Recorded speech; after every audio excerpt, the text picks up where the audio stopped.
Eh bien salut tout le monde, c'est AZK, bienvenue pour ce DeFi Actu du 3 avril 2024. Aujourd'hui ce n'est pas n'importe quel jour puisqu'on a Wormhole qui lance enfin son token. Ça y est, l'airdrop est lancé, on peut aller réclamer ses tokens. Vous avez bien sûr le lien dans la description pour vérifier si vous êtes éligible. Pour le coup, j'ai récupéré les tokens des adresses de la chaîne YouTube parce que j'étais éligible du côté EVM et aussi du côté de SUI. Franchement, ça aurait été très bénéfique cette aventure sur la blockchain SUI. J'ai eu quelques airdrops sur cet écosystème, mais pour l'instant, c'est pas trop ça. Par contre, Wormhole, honnêtement, c'est pas mal. J'ai récupéré 2434 tokens et je suis quasiment sûr que c'est que avec mes interactions vers SUI et depuis SUI que j'ai eu ces tokens. J'en ai mis de côté pour pouvoir vous faire des giveaways. Alors, dans cette vidéo, il n'y aura pas de giveaway. Je vais attendre une journée ou deux, je pense, de bien réfléchir, d'avoir plusieurs idées. Mais allez, je vous balance quand même déjà 2-3 idées. Je pense qu'il y aura peut-être des trucs que j'ai déjà fait dans le passé, du style à la fin de la vidéo, je vous dis qu'il y a un formulaire dans la description à aller remplir, ou peut-être que je vais vous balancer un code, ou je sais pas quoi. J'ai des idées comme ça. J'ai envie de faire un petit concours aussi, je sais pas, un concours avec des dessins, des trucs comme ça. Ça peut être sympa de vous faire participer aussi. Voilà. Ensuite, parce qu'il n'y a pas que l'airdrop de Wormhole qui est tombé, ces derniers jours on en a eu d'autres. Alors ça c'est les mêmes coins, je voulais en parler après. On a d'abord Ethena qui est tombé hier, donc c'est le fameux protocole autour de l'USDE. On va parler un petit peu de ce stablecoin après. On a DOP qui était tombé il n'y a pas longtemps, mais ça j'en ai parlé dans une dernière vidéo. On a Basket qui est tombé il y a un peu plus longtemps, mais je ne l'avais pas du tout vu passer, donc je l'ai rajouté un petit peu en retard, c'est pas très grave. Si jamais vous avez été actif du côté de Solana, ils ont ratissé super large, allez voir si vous êtes éligible aussi. Et un dernier petit rappel, si vous stakez des Dimensions, allez voir du côté de Nîmes, parce que vous avez jusqu'au 4 avril, donc demain, par rapport au moment où la vidéo sortira, pour aller réclamer vos tokens. Alors, c'est pas vraiment une réclamation pour Nîmes, c'est plus un opt-in, c'est-à-dire que vous connectez votre wallet ou vous mettez votre adresse manuellement et ça va vous ajouter à la liste de ceux qui seront airdroppés. Donc, Nîmes, à vérifier si c'est pas déjà fait, Basket, Ethena, Wormhole, c'est sympathique. Franchement, le mois d'avril commence vachement bien. On a déjà eu deux gros airdrops, Ethena et Wormhole. On a eu aussi quelques meme coins de par-ci par-là. On a le Mew sur Solana. Je crois que c'est arrivé fin mars et pas début avril, mais bon, c'est pas très grave, on n'est pas un jour près. C'est pas mal parce que ceux qui ont précommandé le Saga 2, vous avez la moitié de la valeur du téléphone qui est remboursée en fait, puisque vous avez reçu 200 $ à peu près en token Mew et il me semble que son prix s'est un peu apprécié depuis que ça a été airdroppé. C'est complètement dingue. Personnellement, j'ai pas voulu précommander le téléphone. Je crois que c'est encore possible de le faire, mais j'ai pas besoin d'un nouveau téléphone ou quoi que ce soit. Ça m'embête un petit peu d'acheter un nouveau téléphone alors que j'en ai déjà un. Voilà, même s'il y a des airdrops ou je ne sais quoi, c'est très intéressant. J'avoue, je pense que, en plus, je crois qu'il y a d'autres trucs qui sont tombés autour du Saga 2. Donc je pense que ceux qui l'ont précommandé, ils l'ont déjà remboursé ou alors ils vont bientôt le rembourser. Tant mieux, j'ai envie de vous dire, mais c'est pas mon truc. On a aussi le Chewy du côté d'Aptos, si vous holdiez certains NFT de ce côté-là, si vous apportiez des liquidités, a priori, vous avez peut-être des tokens à claim. Voilà, je vous laisse le lien du tableur dans la description si vous avez besoin d'aller voir. On a aussi Tensor, le token devrait pas tarder à arriver. La saison 3 est terminée, la saison 4 commence et dans leur thread, ils ont annoncé que le token devrait arriver le 8 avril. Il va y avoir des sortes de box. Alors les loot box et compagnie, moi j'ai un peu horreur de ça. Déjà dans les jeux vidéo, ça me saoule quand il y en a. Alors là maintenant, le fait que ce soit amené sur les airdrops, sur la DeFi et tout, je suis pas trop fan, mais bon. C'est comme ça, c'est comme les points, c'est le truc du moment, ça marche bien, je peux pas en vouloir aux projets qui font ça, mais c'est pas mon truc. En tout cas, dans ces boîtes magiques, il y aura des tokens Tensor.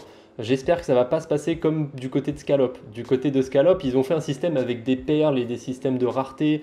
Et la plupart des utilisateurs, en fait, ils ont eu quasiment que dalle sur cet airdrop. Moi, j'avais eu quelque chose comme 2-3 $, je crois, dans le token du protocole. C'est assez ridicule. Bon, on va voir ce que ça va donner du côté de Tensor. On n'y est pas encore. Quand on aura plus d'informations, on en reparlera, mais je croise quand même les doigts. Je pense que ça peut être intéressant, je sais qu'il y a pas mal de gens qui sont positionnés dessus, on verra bien. On a BitGet Wallet, ça aussi c'est une news qui date depuis quelques temps, Vous voyez que le thread il a été posté le 18 mars, mais je suis complètement passé à côté, et si jamais vous avez un wallet BitGet, a priori, il y a un système à points, vous farmez des tokens BWB, donc BitGet Wallet B, je sais pas pourquoi il y a un B d'ailleurs, pourquoi c'est pas un T pour token. Bon, peu importe, on s'en fout comment ils appellent leur token, il y a des points à farmer, il y a encore le temps puisqu'ils ont fait un programme qui dure 6 semaines, et il a commencé il y a quoi, 2 bonnes semaines, donc on est à peu près à la moitié du chemin. De ce que j'ai vu, pour gagner des points, c'est tout con, faut détenir des cryptos sur son portefeuille, faire des swaps, il y aura peut-être des campagnes temporaires aussi qui vont apparaître sûrement. J'ai pas testé BitGet Wallet, mais ça m'a donné envie d'aller tester. Par contre, j'ai l'impression qu'on est obligé d'utiliser un wallet qu'on a créé avec BitGet Wallet. Si vous voulez importer un wallet Rabi, un wallet MetaMask, j'ai pas l'impression que ce soit possible. Après, j'ai fait un test vite fait, ça marchait pas, donc peut-être que je m'y suis mal pris ou quoi que ce soit, mais j'ai l'impression qu'il faut quand même créer un wallet directement, nativement depuis BitGet. Bon, c'est comme ça, c'est la vie. En tout cas, si vous voulez vous y intéresser un petit peu, vous avez le lien, vous avez les informations sur le track aussi. Voilà, du côté des wallets, plus je ne l'ai pas mis trop bas. Pour les levées de fonds d'ailleurs, je viens de voir que j'ai fait une petite bêtise. C'était pas 25 millions de dollars, c'est 45 millions de dollars qu'ils ont levé quand ils s'appelaient encore Bitskip. Ils ne sont pas cassés le cul à créer eux-mêmes un wallet, hein, ils en ont acheté un qui existait déjà. Pourquoi pas, j'ai envie de vous dire. Bitskip, je connaissais le nom, j'avais jamais utilisé, mais franchement, ça me donne envie d'aller voir un petit peu ce qui se passe du côté de BitGet. Je sais pas si ça va être si intéressant, mais pourquoi pas. Tant qu'on est toujours dans les airdrops, j'ai encore 2-3 trucs de ce côté-là. On a Jumper qui a un système à points. Alors j'étais déjà tombé dessus, de base c'était sur un site externe à Jumper, du coup je m'y étais pas trop intéressé. Mais maintenant c'est intégré directement sur le site de Jumper, on peut retrouver toutes les quêtes au même endroit. Par contre, on ne peut pas y accéder directement, naturellement depuis l'interface. Il faut aller sur l'URL manuellement et je suis assez content parce que l'URL manuel pour aller sur ce système à points, je l'ai ajouté sur le tableur avant que Jumper fasse un thread pour en parler. Donc, hein, il y a quand même de l'alpha sur ce tableur, je suis assez content. On verra ce que ça va donner du côté de Jumper. Et au passage, petite anecdote pour les OG, je me rappelais plus de comment ça s'appelait Jumper dans une ancienne vidéo parce que avant de s'appeler Jumper, ça s'appelait autrement. Et dans leur thread, j'ai retrouvé, ça s'appelait Transferto.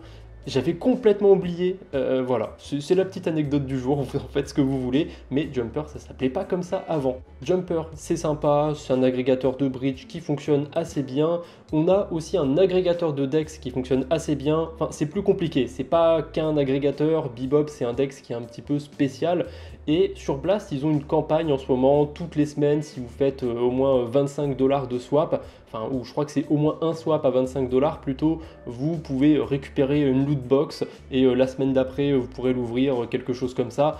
Là, a priori, c'est complètement anecdotique, hein. Ok, c'est des loot box, c'est des points, qu'est-ce qu'on va récupérer là-dedans? Des points pour Blast et compagnie? Oui, certes, on peut récupérer des points pour Blast, des NFT à la con, mais on peut récupérer a priori du merch de Bebop. Et ça, ça me donne envie de bridger des sous sur Blast et de faire des swaps juste pour avoir du merch.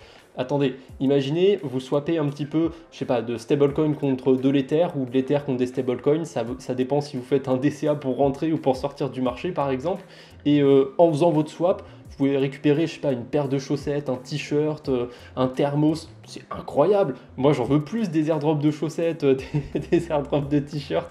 Du coup, bah, je vais essayer de faire quelques transactions du côté de Bebop et je vais croiser les doigts. Ah, franchement, moi je suis un Yankee, j'adore le merch, donc... si je peux récupérer un t-shirt, une paire de chaussettes, ça me ferait bien marrer. Ouais, franchement, je vais peut-être faire un swap ou deux. Je sais pas s'il y a une quête du côté de Layer 3, je pense pas, mais c'est tentant quand même. Bref, ça c'était la news un petit peu anecdotique du jour. Je vous donne un peu de lecture aussi. Il y a 2 threads que j'ai trouvé très intéressants. Je vais pas trop m'attarder dessus parce que c'est assez long. J'ai pas envie de faire une vidéo de 3/4 d'heure non plus. Filecoin, ils ont fait un petit point sur la DeFi de l'écosystème Filecoin. C'est assez intéressant, on voit qu'il y a quand même tout ce qu'il faut pour une blockchain. On a 2 gros AMM, Uniswap et Sushi, on a 2 protocoles d'interopérabilité, Seller et Axelar, on a des oracles, Taylor et Peace Network, on a des protocoles de liquid staking, on a d'autres projets encore, il y a un protocole de lending aussi qui devrait pas tarder à arriver. Franchement c'est assez intéressant, ça envoie un petit peu d'opium, on verra ce que ça va donner la DeFi sur Filecoin, mais comme je le dis depuis que je vous parle de Glyph, de STFIL, ces 2 protocoles de liquid staking sur lesquels je spécule sur un airdrop, il faut qu'il y ait de la DeFi sur Filecoin pour qu'ils puissent lancer leur token. Parce que leur token, ce serait absurde qu'ils les lancent sur une autre blockchain, vous voyez. Donc, il faut que sur l'écosystème natif de Filecoin, il y ait déjà un petit peu tout ce qu'il faut pour faire de la DeFi, et c'est en train de se construire. C'est intéressant, mais c'est encore assez expérimental, je dirais, à part le côté vraiment du liquid staking, ça c'est très avancé, je trouve, sur Filecoin. Voilà, je vous laisse aller lire ce thread, c'est en anglais mais on peut traduire automatiquement, je ne sais pas si la traduction est terrible, vous avez le lien dans la description en tout cas si ça vous intéresse. Un autre thread aussi que vous pourrez aller lire en entier, c'est celui sur l'USDE, c'est Okinvest qui partage ça et il est vraiment très intéressant, je vais essayer de le résumer très brièvement. En ce moment, on a un drama du côté de Twitter et du côté de la cryptosphère, c'est autour du USDE, le stablecoin d'Ethena. En gros, le stablecoin d'Ethena, c'est un stablecoin qui va faire du delta neutre sur l'Ether, donc il va y avoir du staking pour générer des intérêts en pariant à la hausse sur l'Ethereum, et en même temps, ils vont shorter l'Ethereum sur différents exchanges. Comme on est en bull run, en général, ils vont être payés pour shorter l'Ethereum. Donc voilà, ça permet d'avoir une stratégie qui est delta neutre, mais qui génère des intérêts. Alors actuellement, a priori, il serait à 35,4% d'intérêt annualisé. Il y a quelques jours, je m'en souviens, ou quelques semaines, il y avait des rendements qui étaient complètement débiles, du style 80%, je sais plus combien. Enfin, c'était complètement dingue. Et en plus, par-dessus ça, il y avait la spéculation sur l'airdrop d'Ethena, c'était complètement dingue. Et maintenant, il y a un certain éveil dans la communauté DeFi. Il y a des gens qui comparent le stablecoin d'Ethena à un potentiel futur UST, un stablecoin qui pourrait se casser la gueule. Le plus gros risque, ce serait qu'un exchange sur lequel Ethena soit en train de shorter Ethereum, je sais rien, perdent leur fonds ou alors qu'ils gèlent le compte d'Ethena, puisque c'est une partie du collatéral qui est sur les exchanges.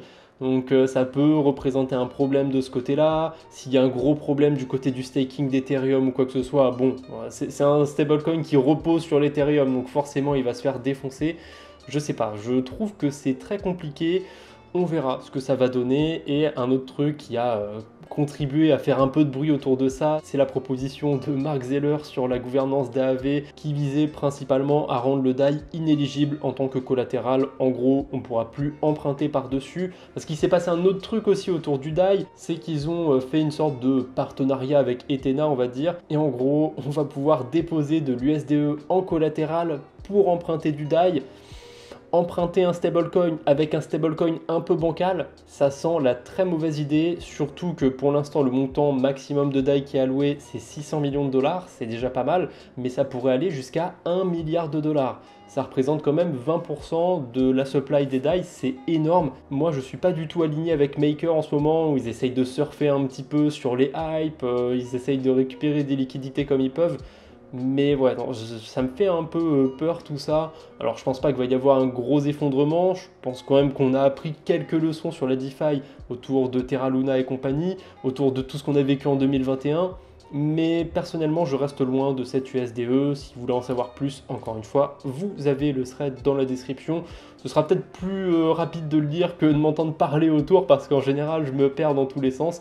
Mais voilà. C'était le petit résumé du côté de l'USDE, c'est la merde. Il y a les pro-FUD, on va dire, j'en fais partie je pense, qui vont dire que ça pourrait terminer comme l'UST, et il y a les pro-yield, airdrop, etc. qui disent tant qu'il y a du yield, hop, moi j'y vais, il n'y a pas de problème. On verra comment ça va finir tout ça. En tout cas, si c'est un stablecoin qui vous intéresse, ils ont commencé à aller sur d'autres écosystèmes. Alors je sais qu'ils sont sur Mantle, ils sont peut-être aussi sur Arbitrum maintenant. Et du côté de Mantle, on peut aller en déposer par exemple sur Init. C'est un protocole de prêt d'emprunt. Voilà, vous faites ce que vous voulez. Personnellement, je ne vais pas y toucher, je ne vais pas m'y intéresser. Mais je sais quand même qu'il y a des gens que ça peut intéresser. Donc voilà, petite news autour de l'USDE. On a aussi quelques levées de fonds qui sont sympathiques. On commence par Merkle Trade, index de perpétuel sur la blockchain Aptos. C'est sympa, j'en ai déjà parlé, je l'ai déjà utilisé un petit peu. Il y a en plus un token à pré-farmer du côté de Merkle. Le fait qu'ils aient levé des fonds, ça me rend assez optimiste sur le potentiel de leur token. On va voir ce que ça va donner. En tout cas, je crois qu'ils sont déjà à la saison 7 ou 8 et il me semble qu'il y aura 10 saisons avant que le token soit lancé. J'ai vu ça directement sur un groupe autour de Merkle. On va voir si ce que j'ai vu c'était faux ou pas, mais ça devrait pas trop tarder le token de Merkle. Je crois que les saisons elles durent 2 semaines, donc je pense que d'ici un mois et demi, ça devrait arriver. Est-ce que ça va être intéressant ou pas? On verra bien, mais ça devrait pas tarder.